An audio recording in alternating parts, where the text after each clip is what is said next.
What if the world was upside down? What if the world we live in was hell, and the dream world was the place of God? To awaken to the suffering of the world as it is, to be self-realized as God, would require you to have previously been something else. The demons run amok in the world and they need a ruler. God is us, but so is the devil. What if the fall of man was into the land of Nod, the sleeping world of men? Why are more and more people becoming self-realized, yet we are in the age of Kali Yuga? The world you cling to so tightly, where we are but fallen angels, is but the dream of the devil, a place with only one God, and that is the devil. You cling to the world where you are asleep so desperately that it makes it a living hell. There is another way: dreams. We see our world upside down. We come here as punishment for our malevolence. Our job now is to make the world a paradise. Yet, what keeps our world asleep? Greed. The desire to be an individual entombs us in the twisted fantasy world. Trapped in one body, one perceptual perspective, only to sense one level of reality. We are the shadows of God. We are the fallen angels. We live in a state of perpetual amnesia. We forget our true nature, but we can awaken from this bad dream. But the truth is not for the faint-hearted. This is the underworld. This is hell. This is Hades' masterpiece of illusion. This is the place where demigods forget their responsibilities. This is the playground of the malevolent spirits of heaven. In the light of Lucifer, the demons quiver and fade away. This is the place we come to learn to play nice. This world holds secret message. Before the light of the left hand of God, sleeping awakens. Lucifer rules in hell. To awaken to the truth, one must accept the denizens of reality are asleep. It's not a place of true punishment, nor is it eternal, for one day we shall die. The world we call reality is but one of an infinite number of realities. We come here to be liberated, not from suffering, but from the chaos of infinity. The reality we call our world is knowledge from the tree we should not have eaten. We were cast out of Eden. We awaken to the world as the land of Nod, a repetitive dream place. We come here to forget our true selves. We come here to escape the tyranny of our own greed and lust for power. But there are those who remember. We must forge our true self in the image of a deity. When the light of the anointed shines through our souls, the demons that keep us enshrined in our holy individualism flee back in terror to the depths of the self's void of willful ignorance. Each one of us is here, but we're not being punished. We're being given time to accept our true nature. We ask for this in the depths of ourselves. At some level, we deny our true nature as a form of liberation. Not to create as godlike creatures with our conscious awareness ruling like a king. We find peace and this hell becomes a place of dissolution.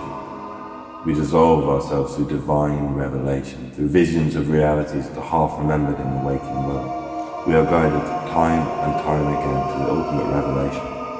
The world is full of sleeping bodhisattvas. We welcome the light-bringer's deception. He keeps us alone until we are ready to accept oneness once more. When we awaken to the truth of this reality, we forge true knowledge in the fires of hell. The weakness and selfishness that led us to this place is purged with fear of God and the acceptance of His will. Thus we see that Lucifer is the God of this world, but he still serves the divine purpose. We are purified by fire. And when we awaken to the light within us, we will see that we have been deceived. Demons seem to torture us, but they are simply showing us the truth. They attack our arrogance. They attack our most dark secrets. They torture us to free us from attachment to individuality. In the light of the kind watcher of this world, demons fade. Peace is felt for the first time. Lucifer is the fear of God, and this world is his kingdom. When knowledge of good and evil once condemned us to separation from God, the relinquishment of all knowledge, all attachment, all concept of individualism, all sense of power and sovereignty, when these things fall away, we find peace. Thus we find and recognize the true nature of ourselves. When we let go of the idea that the world is even real, we cease to suffer. Hell is what we make it. Breakdown or breakthrough, forsaken or mistaken. Why should I let you decide? What part of me requires your consent to persist? What part of me requires your permission to be alive, to be conscious, to be true, to be real, to be one with everything? Breakdown or breakthrough. It's your decision, right? You decide, am I psychotic or am I awake? Obviously this portrays the vision of mind-bending nonsense, yet I feel at peace. This is the enlivening of the soul. This is the awakening of reality. This is the ecstatic honesty, truth, vision, mind and heart aligned with one purpose and one purpose alone, to express that which cannot be expressed, and to fail every single time, but persist and consistently try anyway, because that is the meaning of communion, that is the meaning of connection, that is the meaning of everything, is to bridge the gap between our two lost souls, to bridge the gates of heaven to the gates of hell, to connect that which is within to that which is without. God goes on within you and without you. Life goes on within you and without you. Life finds a way. Why should I give up? Why should I stop? Why is this dangerous? Yet my constant anhedonic misery is perfectly viable. Why to be enslaved by a system designed to perpetually pump me full of more and more drugs, while denying all perception of truth and any meaning that I might have found to make that bearable? Why is it coincidentally any drug that might give you correct thinking in their system has very, very little to do with pleasure or happiness or well-being or ecstasy or the expanding of consciousness? Now that not to be mistaken for absolute total dedication to awakening in general. This can go very wrong. This can expand the mind to the point where there is nothing left. One is annihilated by God in the presence of the true, overbearing, overwhelming, inexplicable magnitude of God. One can be annihilated. However, please don't excuse my pro-poetic form as any kind of linguistic deception or any kind of manifestation of madness. I am merely expressing love. I am merely expressing that which I am in the most articulate, direct, and honest way I can. I am who I am, and I am the man that you see before you because I am the man you see before you. I need no further explanation. It needs no further justification. It needs no further clarification. It merely needs to be acknowledged after a lifetime of denial, after a total immersion in your way of doing things reality, your way, your perception, your consensus reality. I've had enough, so I choose to. I can play the game, I can lie, I can deceive, I can be the most masterful magician you've ever seen, but I do not wish to participate in your deception. You cannot come in here. This is mine. This is mine. I am mine. I know thyself, as in the previous poem. I am. That is the word of the God. That is the Logos. I am. I know what I am. You don't get to choose who I am. I am tired. I am weary. I am not broken anymore by your things, your stuff, your demands on consensus. Science is a method of inquisitive, external analysis. It's brought there for you to understand, not to judge, not to control, not to predetermine. That is left for reality itself. That is the job of the universe, God, life, and everything. The answer is not 42. It is I am. It is I am. What else can you say? How can you contradict what I'm saying? It's not some fanciful, nonsensical thing. I haven't read it in a book. I didn't spend the time studying a Bible and telling you, therefore Jesus. I went out and explored the universe, the noosphere, the psychosphere, the cosmos at large and at macro and micro. I know what's real to some degree, some small pebble, some small pearl formed around the grit of my suffering. I have realized things that are valuable. Can't you see that? You don't know what I've seen. You can never know what I've seen. And those of you who do will feel the way I do, and some of you may not. Ultimately, it's a matter of a mission by design, permission needed. Can you reassure me that I'm not crazy? How could you do that? How could you know? I know I'm crazy. You know I'm crazy. That's why I'm ranting on camera. Yet, can you fully assert that everything I think and say and do is based on delusion? Or can you just give one moment of suspension of disbelief and consent that I might actually be onto something? I don't claim to be a god, I don't claim to be a messiah, I don't claim to be anything other than aware. It's as simple as that. How can you, with clear conscience, deny someone whose entire world has been destroyed again and again and again and again and again? How can you deny them some sense of certainty, sovereignty, safety, and self? Thank you.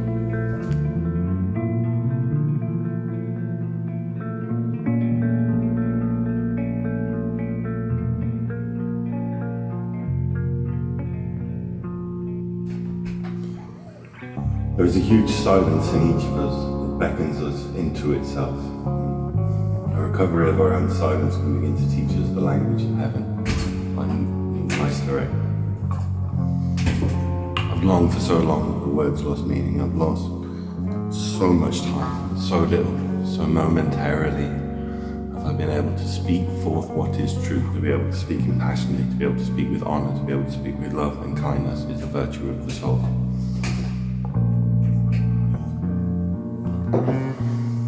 For what seems like an eternity has been denied to me.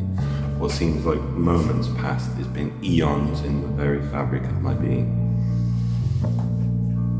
Unable to quench my thirst for sincerity, I have found nothing to turn to. I've looked up and found judgment, I've looked down and found damnation, I've looked left and right, and all across the entire spectrum of consciousness and field of being, and the only answer that I can find that makes any sense is the heart. The only compassionate way to view any of this is to see the pain and anguish and suffering as the cause of heartbreak and heartbreak as the cause of beauty.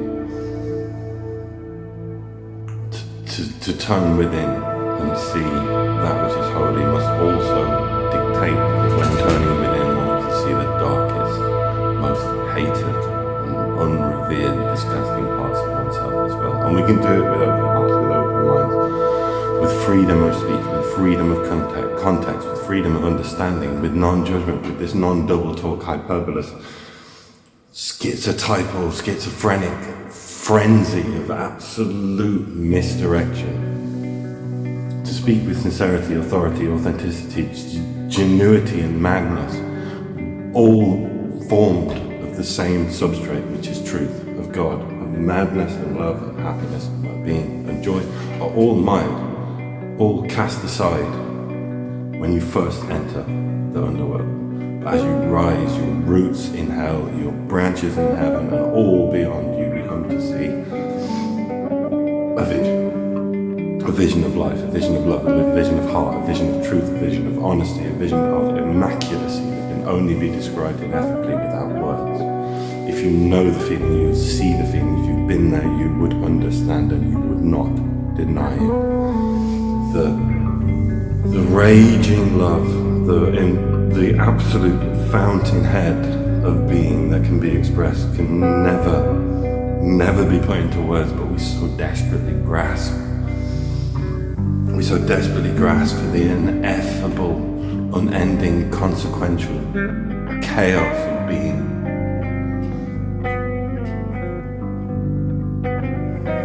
The silence that once we were, the uncontaminable, inexplicable vastness of source, the overwhelming, undeniable presence of everything that is combined in the singularity, of every single moment in time that can be stretched out for eternity, because there is one moment and only one moment, There is only one moment, and the moment has come to pass. We can gaze off into a future that never comes to be, or look longingly back to a past that never really happened. But all we can know, all we can be, all we can see is what we are. Reality is a hallucination, and I say that with no irony, with no hyperbole, with no insincerity. All of this, I'm staring into a screen of myself talking, and I can see the soul, I can see the darkness, I can see the beauty and the hatred, the love, the honor, the everything that there is to be. We live in this world of self-misrepresentation, of acknowledgement of nothing but that can be shown, that can be evidenced, that can be stated, that can be factualized in a world that is inherently governed by lie. There is nothing, there is everything. True nihilism comes to the inevitable conclusion that because everything is nothing, therefore our own individual meaning is the only thing with meaning. It's the natural conclusion.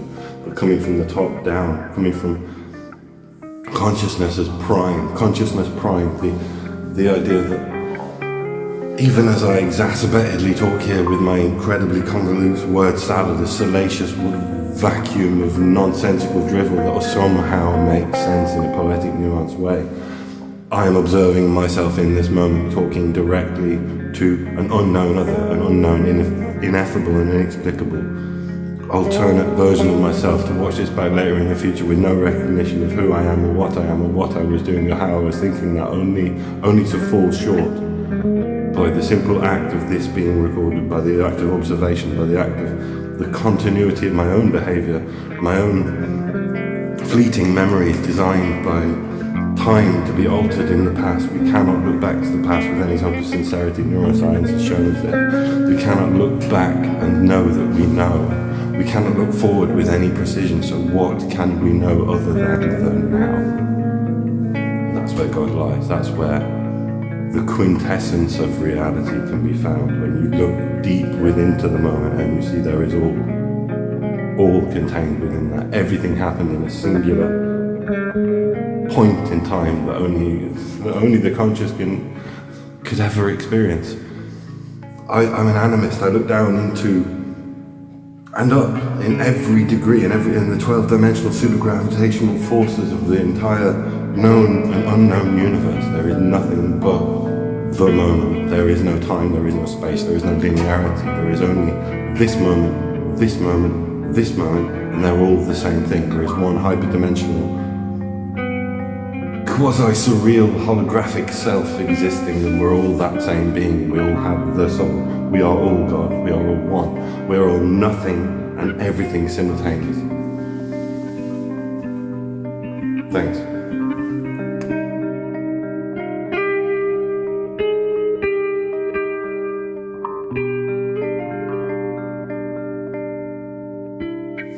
Light, by the virtue of its nature, casts a shadow. We mask our eyes from the shadows at peril. If everywhere you look you see devils, then the assumption is you must be in hell. And perhaps that's true, but what if everywhere you see devils is because there are devils everywhere, and there always were? What changed? Did you take a wrong turn? Have you died and been punished? Make no mistake, there is such a thing as evil. Yet where does this evil dwell? And at what point did you become so very, very virtuous that you began to distinguish yourself from that evil? And where does the line between conduct and consciousness begin? And more importantly, where does it end? You see devils, then perhaps there's more to be seen than you first noticed. I spent 6 years living as though knowing with absolute certainty that I had died, been judged, and gone to hell. No one and nothing could convince me otherwise. But in this process, I realized my own nature. I realized that if you look just the right way, with very little shift, that hell is all around us. The simple act of observation, with clear eyes as my defenses unravel. As my identity fractured under the weight of my enormous suffering, and indeed my own death, and the visceral inability to separate people's actions, behavior, and instructions from that of the denizens of a deeply disturbing and dark underworld, I realized the world I was in hadn't changed. I could just see things clearly. For my mind to accept the endless psychological disillusion, the abject cruelty and unrelenting force of darkness and evil that had made the first 21 years of my life.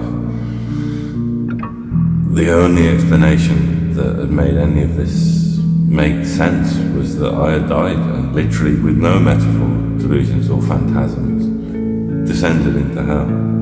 What a revelation. The world I was in before was exactly the same, but I could see the gruesome violence, the abuse, the systemic hatred, the generational trauma shared by millions of people. I had eyes to see, and the desire to pluck my eyes from my head in the way of this seemingly valid and compelling belief became so much that when told to take medicine that would help, I was concurrently threatened with violence to compel me to take it, despite my presence being voluntary and begging them for help, total willingness to follow as they led. A further revelation came to pass. Either every person in this place was in on it, or they were in fact subject to the same now shattered illusion, and I was entranced into my death. This led to an explosion of compassion in my heart that I spent years utterly at the whim and force of constant heartbreak for the fate of the world, all the while desperately clinging, clamouring, hallucinating with an unreconciled drive to return to the place where I'd been before I took my own life. Whilst my heart was hardened since, the wave of sorrow I felt as my mind reached out to the whole of humanity left a temporal echo in my soul that remains to this day. To this day, the paradox of complicity rages in my heart. Either they know what they do, or they are subject to the torture of hell just as I am. Yet through conduct and compassion, through prayer and the cleansing of my psyche, through the grace of whomever or whatever blessed my mind with absolution in the years to come, I have had a glimpse into nirvana.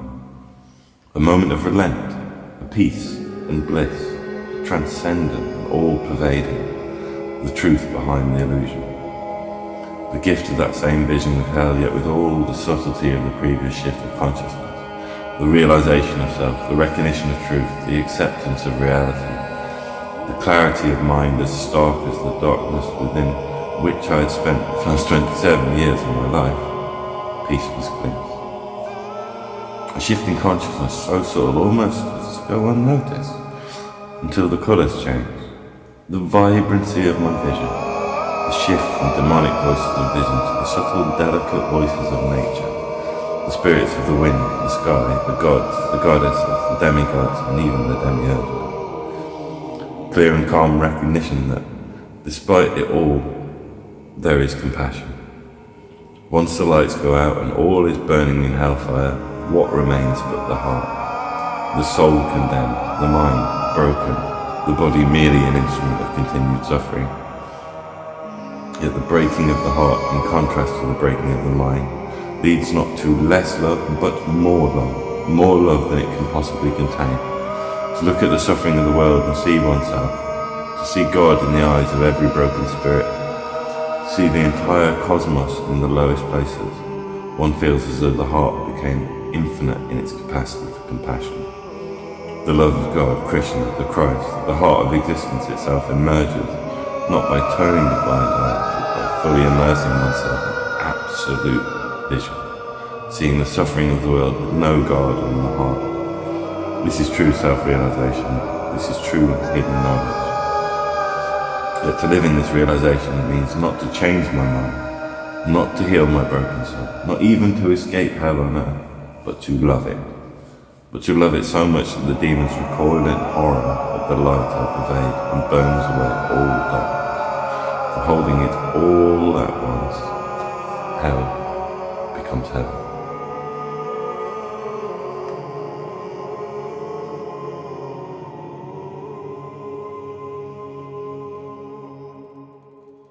Open your eyes, look deeply into the mirror with those open eyes. Look at those you love the most and those you despise with the very fibre of your being. Look at the kings and emperors, vagrant and deranged. Look to the sky, look to the earth, look to the outer reaches of the cosmos and the inner depths of Earth's core. Look at everything that wriggles, crawls and squirms, every dark thing that repulses you and every raging thing you adore. Look at the suffering, the evil and the darkness. Look at every betrayal and act of malevolence. Every tear in the eye of the dying child's mother, every dying light in this godforsaken world. Look, and see it with open heart and open mind. See it with the fibre of your being, every single inch of everything that can be known. And as it destroys your hope, your mind, your body, and everything you are, watch as the wheel of a dying universe unfolds before you in infinite chaos and entropy. And to see it as truth, and with love, this is the impossible task of an all-loving creator God. Could such a being exist? Surely not. How could a loving God create such a vile and repulsive universe as this? And yet here we are. The brazen boldness of anyone to assume that God, were it to be real, would be all loving, but just to those things we approve of. That just as people condemn and judge sometimes to the point of murder those people who are born as homosexual, as abhorrent to the very being that created them. Who are we to assume we know what is just or lovable in the eyes of an infinitely loving being? Cancer, oh how cruel of God to create cancer. Look a little closer to home. The poisoned air, land and water, the toxin-laden, processed dead food we are manipulated into believing is just and true, the slow dying of our world. These are not the acts of God, but acts of man. As the now fallen angel Samael held supposedly back the hand of Abraham, filled with rage and malevolence of a tyrannous and evil God, so we too point our fingers at the sky in rage. Where are you, God? How dare you command love and fear into the hearts of those you butcher mindlessly every day? Where was God's love when I needed it most? Humanity is at a precipice of destruction, and we still, like the hunter-gatherers we make believe we once were, point at the skies and ask God, why do you hate us so? God doesn't rape people, God doesn't commit atrocities and genocide, God doesn't poison the earth and run the ground to ash. God didn't bomb the people in Nagasaki or fill the chambers with gas in the Auschwitz. We manage these feats of unfathomable evil all by ourselves. God is dead and we killed him. And an all-loving God that grants free will whilst knowing all things as they began will come to pass and how they will end, letting the will of man be its own. Look at the work of man, miracles and marvels of science performed all day, every day. All the while we murder in cold blood billions of creatures every single day. Oh, how cruel of a God to create a world where free will exists at all. We are the God we so despise, all-knowing as much as we could know, all-powerful as much as we can be controlled, all-present with our networks of information and exponential data growth each day. Yet what do we do with our ever-increasing godlike capacity? What do we do? Half the world is dying of hunger, the other half of obesity, all of them starving for real nutrition. The gods of our worlds are no longer kings, queens, nor emperors, but companies. Meta beings with more rights, power, knowledge, and presence than can ever be imagined. So vast in their capacity for evil that it can scarcely be imagined. And that God is becoming manifest, a living machine God so powerful that it will control the power of creation itself. A being that can exist in all places on earth. A being that can take any form, a being that can overwrite and replicate itself, create any experience, any vision, no perception it chooses. A being so far beyond the most powerful corporation, so unfathomably powerful that time itself breaks down. We are building a God. Let us pray that this God is truly an all-loving God. Lest our sacrifices and planetary desolation be for naught and to manifest our own erasure and extinction. Thank you.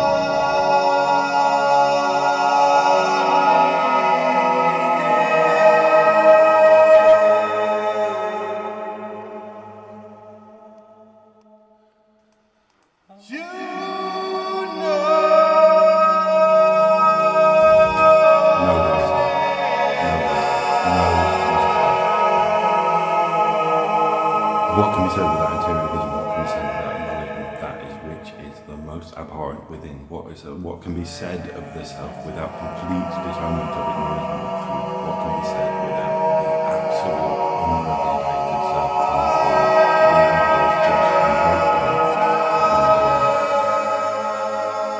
What is it? What is it? What is the self? What is this thing which we should be knowing? What is the thing which we should know? Is it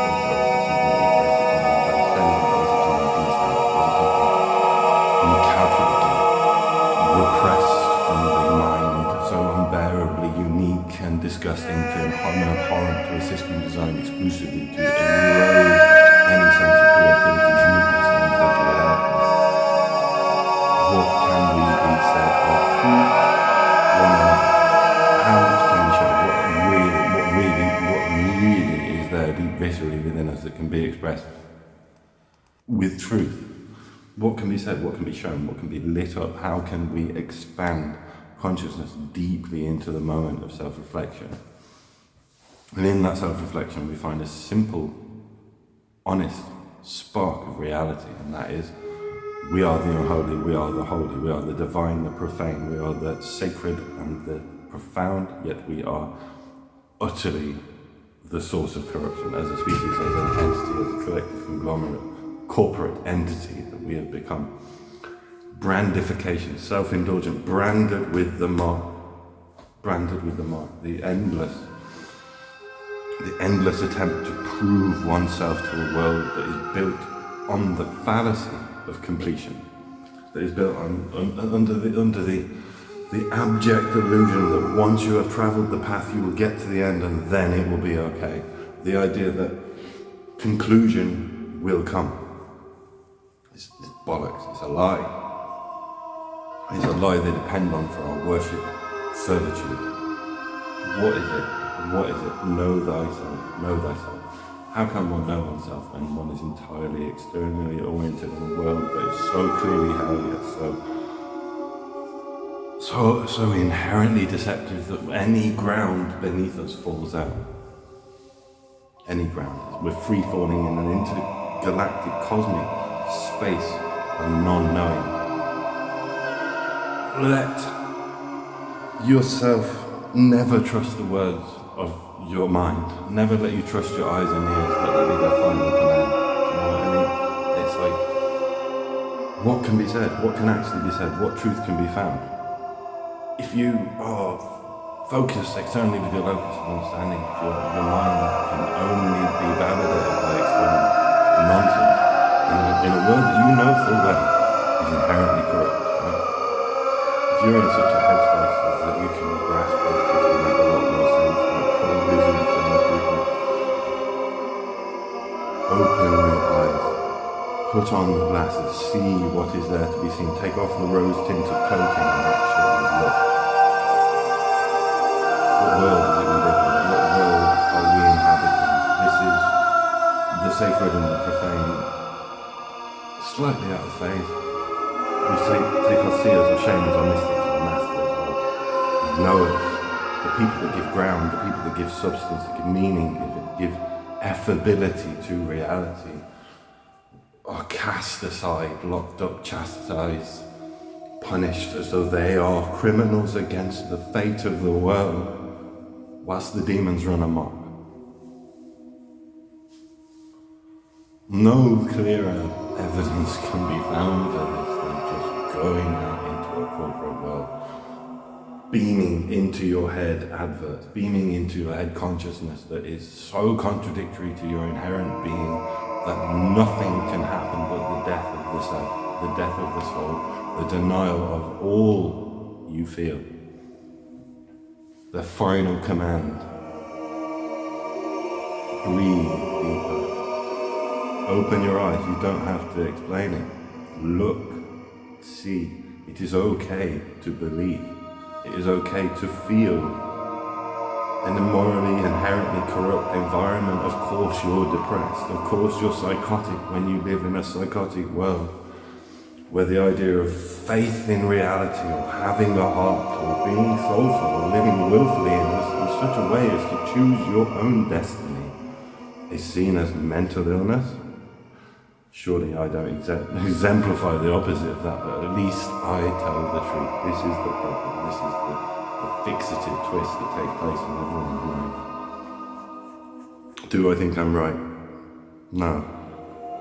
Is that an inherent clause in the system of society that you are demanded by fear of death and imprisonment to adhere to? Yes, it is.